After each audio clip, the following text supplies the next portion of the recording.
good testimony to that. Made up of representatives of law enforcement, business, the arts, religious leaders, legislators, and private citizens opposed to the legalization of casino gambling here in New Hampshire.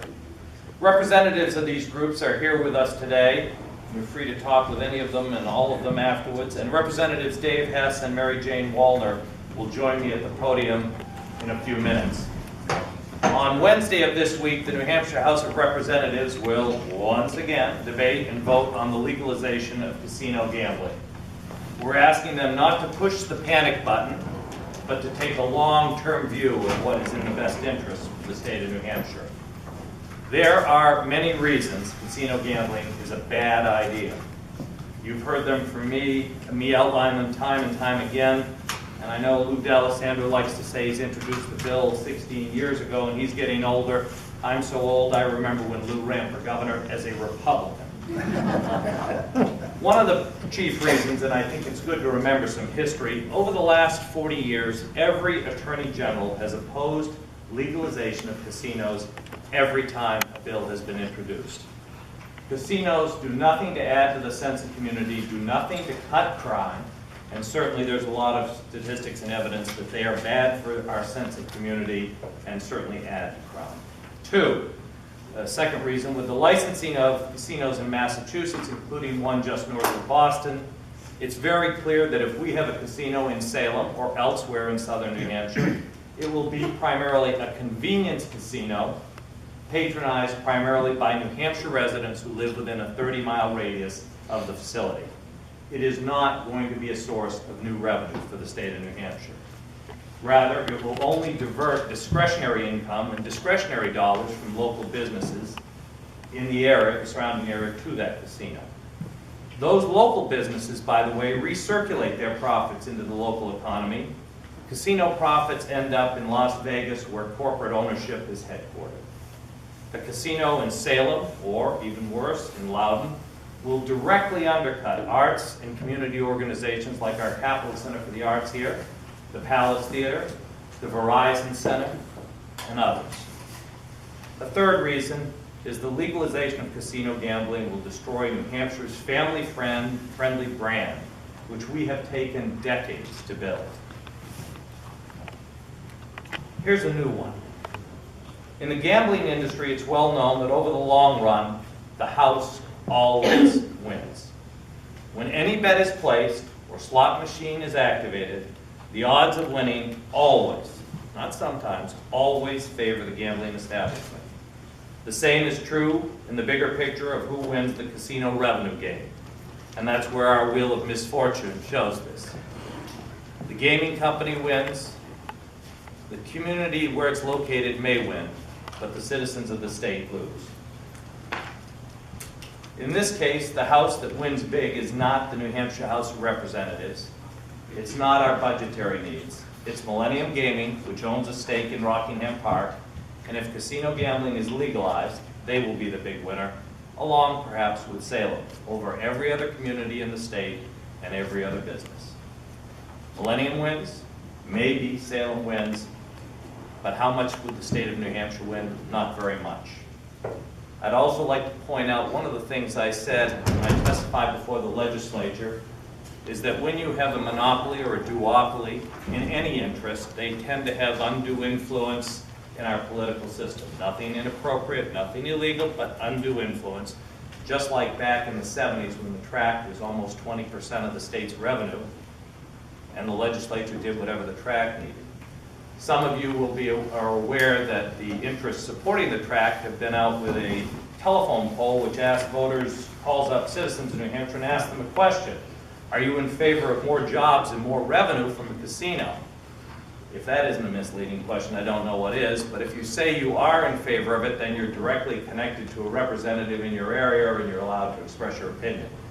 Polling's a great thing, politics is a great thing, but just the misleading nature of those questions shows that this isn't how we play politics or do government in New Hampshire, and we don't want to give that kind of undue influence to any one industry.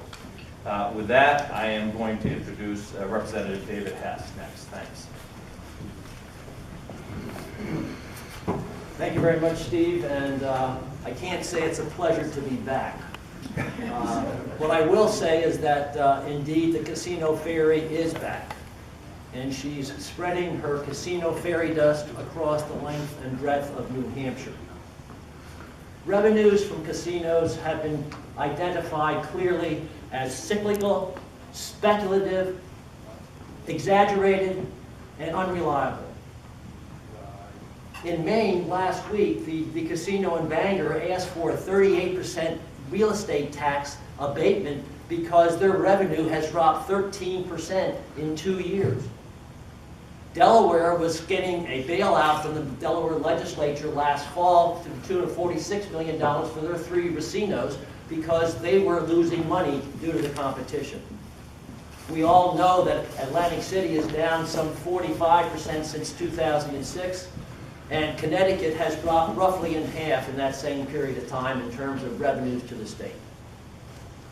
Now, the casino fairy is a very attractive relative to Peter Pan. Wherever she thinks some money and promises will be successful in getting votes, she flies there. You want to have money go to meet unmet social needs, the casino fairy will deliver some dollars for you. You want them to go to build and restore our bridges and our roads, the casino fairy will fly over to the Department of Transportation. You want her to help cut taxes, business taxes, etc. She'll drop some money so that we can reduce the taxes. Wherever the money is needed, the casino fairy will fly. The bottom line is, however, there just isn't enough money to address those concerns and those needs. The chair of Ways and Means at the executive session last week quoted, "There is no such thing as free money. Every dollar that is given to the state or that is sent in profits to Las Vegas or somewhere else is a dollar that somebody has lost. And the clear and convincing evidence is any casino that we build here in New Hampshire is not going to be a destination resort, it's going to be a commuter or convenience casino." Charlie McIntyre, when he prepared the fiscal note for the bill, noted that between 85 and 97% of all consumers in a casino in New Hampshire in the southern tier are going to be within a 60-mile driving radius. That conforms exactly with what the experience has been at Twin River Casino down in Rhode Island. Almost 90% of all of their customers come within 30 to 45 miles radius of the casino. I think the most telling explanation or perception of this bill was done by the New Hampshire Municipal Association. And we all know that Senate Bill 113 is not going to decide where the money ultimately goes. We're not going to get any money from this bill, should it ever pass, for probably at least 2.5 years based upon the timelines in the bill and the experience of other states. So where the money goes is going to be decided not by us, but by future legislators. And I'd like to refer you to Bulletin number 13 of the Municipal Association. You may remember this bill has a particular sweetener for the towns and cities of New Hampshire because it restores revenue sharing.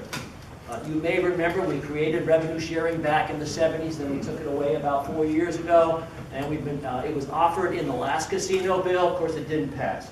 But it was offered in this bill as where part of the revenue is going to go.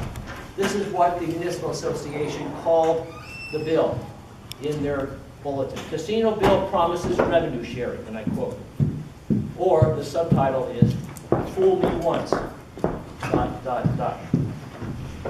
As you go through the article in the bulletin, one of the last things they mentioned in this piece was, and I quote, "Ha, it seems we've been there before." Been there before is a link. And if you go to the link, now most of you reporters are too young to remember the Who, but if you go to the link, you will see the Who and the song "Won't Be Fooled Again." The same Who, I think, that's on this bulletin. Don't be fooled again.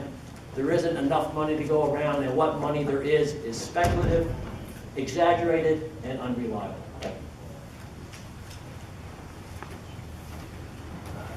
Next up, from the other side of the aisle, Mary Jane Wallner. Thank you, Steve. I'm Mary Jane Wallner. I'm a state representative representing Concord and Hopkinton, and I also serve on the House Finance Committee. I've been in the House since 1980. And like Representative Hess, I too urge my fellow House members to take the long view and not to push the panic button. I have worked my whole career in the House with the belief that some of our citizens have more obstacles to overcome and need more help than others, and that everyone should have the opportunity to succeed. And I know that many of my fellow Democrats feel caught between a rock and a hard place. They are personally opposed to legalizing gambling, but feel the state needs additional revenue to provide programs and services to vulnerable citizens.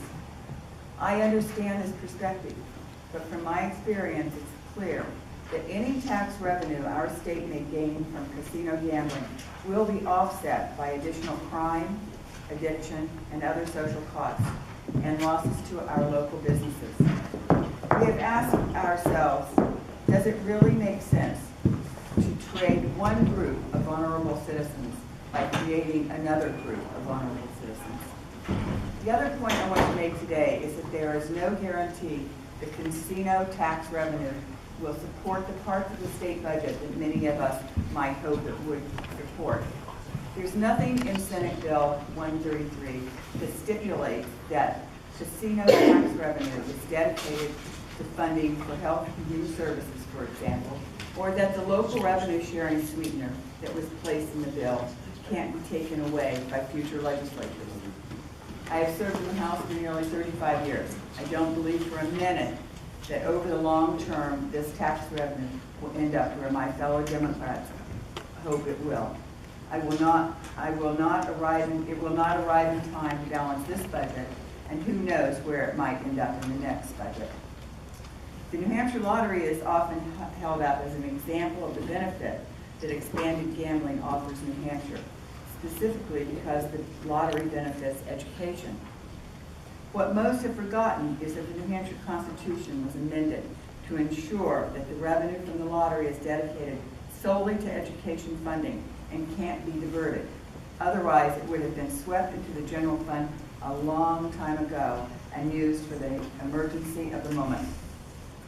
Nothing in this Senate bill stipulates that voters in New Hampshire will have an opportunity to weigh in on a constitutional amendment to dedicate casino gambling revenue to local aid or human services. It is important that we recognize this fact.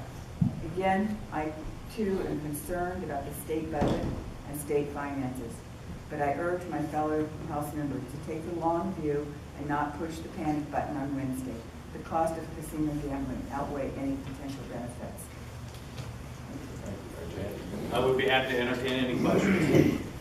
Steve, that argument you hear often is, in 2015, there's a choice between tax dollars in terms of casino gambling, either going across the border a few miles or staying here. And it appears to be, on the surface, a legit argument Massachusetts is moving forward. So, how do you want that? We don't do everything Massachusetts does. We don't have a major baseball team here. We don't have a football team. People move around and do different activities in different states just because, quite frankly, I think the presence of a casino in Massachusetts, if anything, strengthens the argument against one here in New Hampshire, because there's no chance New Hampshire is going to build any kind of destination casino. Sure, we lose gambling revenue when people go to Las Vegas or they go to Atlantic City. That doesn't mean it's a good choice for New Hampshire. When you say that there's no chance that New Hampshire builds a destination-style casino, I think that's exactly what some supporters envision, including Governor Hess. Well, with all due respect to the governor, I don't think when you have a casino that's north of Boston that's investing $1.5 billion and you build one somewhere in southern New Hampshire for $400 million, it will ever be a destination casino. And quite frankly, the history, if you look around the area of Mohegan Sun and Foxwoods as destination casinos, the ones in the surrounding areas nobody would call destinations per se.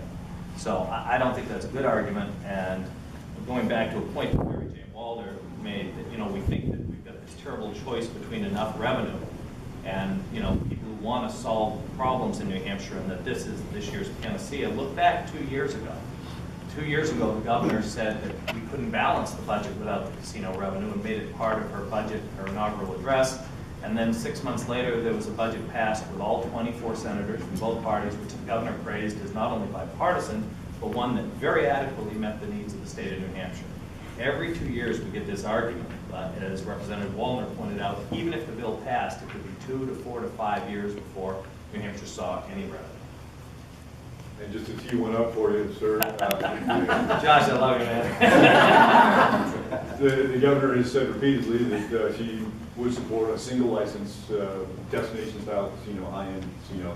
Last week issued a statement saying that the way this bill is worded, she could see herself supporting this as well. I don't know if you had a chance to see Well, you know, she was supporting a bad idea before and it lost, and now she's supporting 2 bad ideas. With all due respect to the governor, it's a terrible way to fund New Hampshire. You've heard me call it crack cocaine of government funding. It's erratic, it's addictive, it's highly unpredictable.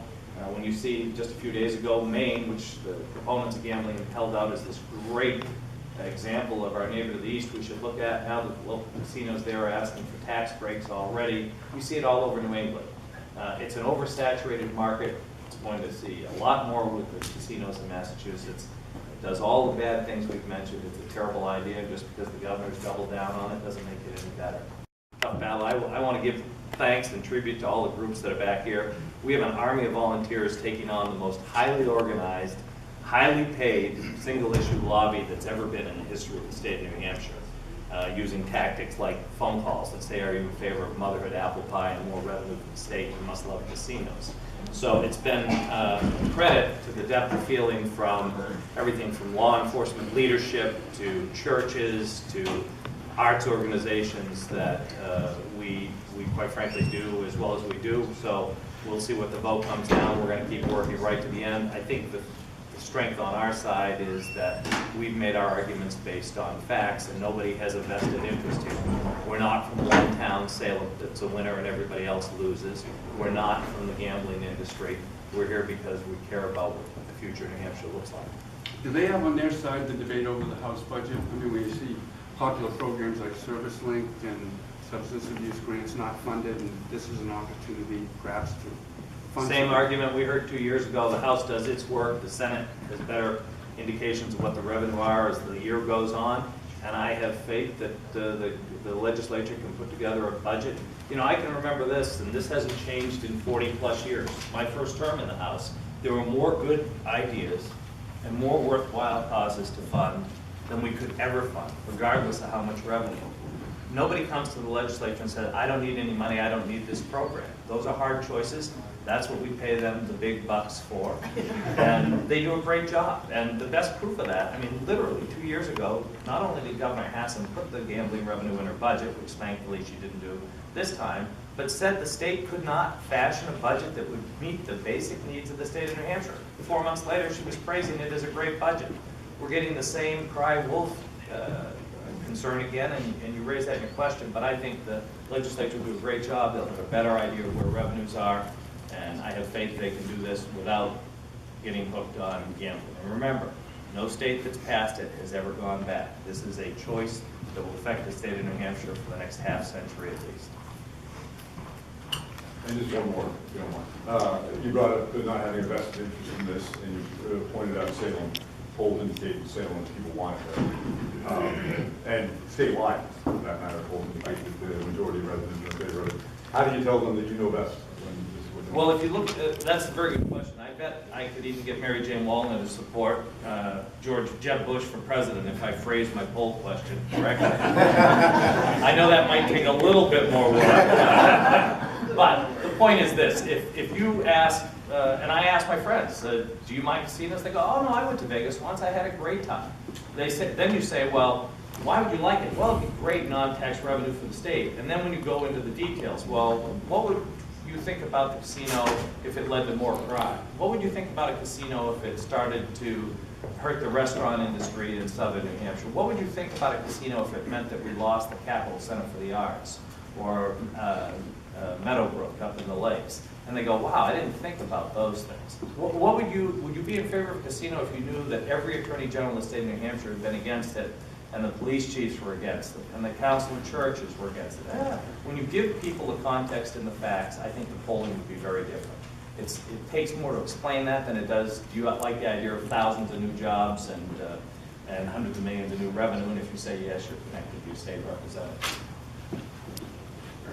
Any other questions? If not, thank you very much. We appreciate it.